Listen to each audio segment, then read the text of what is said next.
من يومين قاعد في امان الله لقيت ابني بيدندن في اغنيه مع نفسه عمال يقول احنا صيع منحرفين. فقلت له ازاي يا حبيبي انتوا صيع منحرفين؟ احنا عايزينكم رجال محترمين. وطبعا ده حلم كل اب ان هو يشوف ابنه راجل محترم متربي. بس احب اقول لك انسى الكلام ده. لا ازاي انسى؟ ايه ده، انا مدخله احسن مدارس ومربيه احسن تربيه ومشترك له في افضل نوادي ومهتم بتربيته جدا عشان يطلع راجل محترم متعلم ورياضي وعقله متفتح ويعرف يكسب ويجيب فلوس. كل اللي انت بتعمله ده كتر خيرك عليه. بس انا احب اقول لك ان لو ابنك مسك التليفون نص ساعه بس في اليوم، النص ساعه دي كفيله تضيع كل تعبك على ابنك في التربيه والتعليم. ابنك مثلا هيمسك التليفون نص ساعه يروح يتفرج على فيديو من فيديوهات لوشا او اغنيه مثلا لعصام صاصا زي اغنيه احنا صيع منحرفين. واللي ما سمعش الاغنيه بتقول ايه؟ احنا صيع منحرفين بنعامل مساجين، مطرش وواخد حقي وعمري ما طلعت انا بخربوق. ايوه بجرح اي وشوش مش بلمس، لا انا بضرب. ويقول لك بقى ايه؟ انا مجرم في عراكي بتهور، واللي بيعوروا بيضربوا ويصوروا ويذلوا ويكسروا. وفي كوبليه تاني يقول لك ايه؟ تمشي مخطر نفسك كله يهابك ويخاف شك، خلي سلاحك يبقى زميلك، اوعى تشيله يوم من جنبك، اوعى تشيله يوم من جنبك. يقصد ايه؟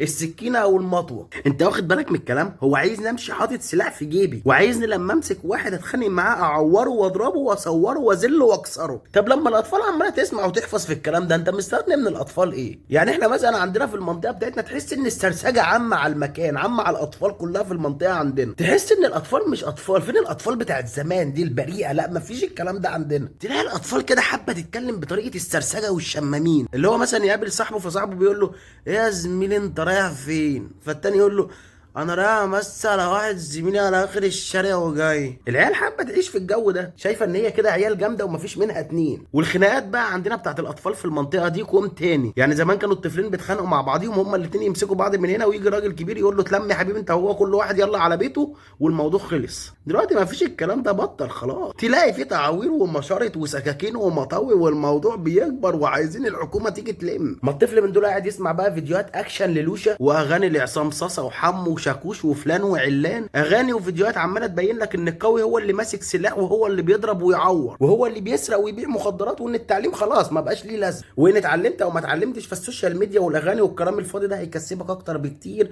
من اللي هتكسبه من التعليم. فتخيل انك بقيت مهندس او دكتور او ضابط او محامي وصاحبك التاني بقى مغني مهرجانات، هو يركب افضل عربيات ويسكن في احسن فيلل ويسافر العالم كله، وانت يعني هتفضل شقيان تعبان نفسك تركب حته عربيه وهتبقى مش قادر تحوش ثمنها. فاحنا بلد غريبه في كل حاجه، انا مش عارف الاقيها منين ولا منين. يعني الدنيا والغلو والحل ما يسرش عدو ولا حبيب اللي احنا عايشين فيه وقلنا مش مهم وديها ازمه وهتعدي ان شاء الله. انما كمان ما فيش رقابه على اي حاجه. كل المحيط باطفالنا من فيديوهات واغاني وافلام على السوشيال ميديا تؤدي الى فساد جيل كامل في المستقبل. فانا بالنسبه لي كل اللي بنمر فيه من ازمات وغلو وارتفاع اسعار مبالغ فيها كل يوم عن اليوم اللي قبله ده كوم، وان اشوف ابني اخلاقه بتنحدر كل يوم عن اليوم اللي قبله بسبب اللي بيشوفه ويسمعه على السوشيال ميديا ده كوم تاني. يجي واحد ذكي يقول لك ما تمنع ابنك من التليفون. ابني كده كده بيمسك التليفون ايه نص ساعه ولا ساعه في اليوم، مش هي دي العقبه. خلاص يا عم انا هسمع كلامك وهخليه يبطل ومش هخليه يمسك التليفون تاني اليوم كله. انا كده خليت ابني يبطل. المشكله بقى ان بقيه الاطفال اللي مع ابني في المدرسه بتتفرج على الفيديوهات دي كل يوم وبيروحوا يقعدوا مع بعضهم في المدرسه، فتلاقيهم بيقولوا نفس الكلام وبيقلدوا نفس الافعال اللي بيشوفوها وبيسمعوها على السوشيال ميديا. فابني وابنك اكيد هيعمل زيهم حتى لو انت ما مسكتوش التليفون في البيت. فانا شايف ان دي مشكله كبيره جدا ولازم يبقى ليها حلول، ولازم يبقى في رقابه على الاغاني والفيديوهات القصيره اللي بتنزل على كل المنصات، ويكون في رقابه تمنع وتحاسب صاحب اي فيديو مخل بعاداتنا وتقاليدنا. انا هوريك فيديو انا محرج انزله بس هوريه لك يعني عشان اعرفك احنا وصلنا لحد فين في عدم الرقابه والتربيه والانحطاط والسفاله والوقاحه.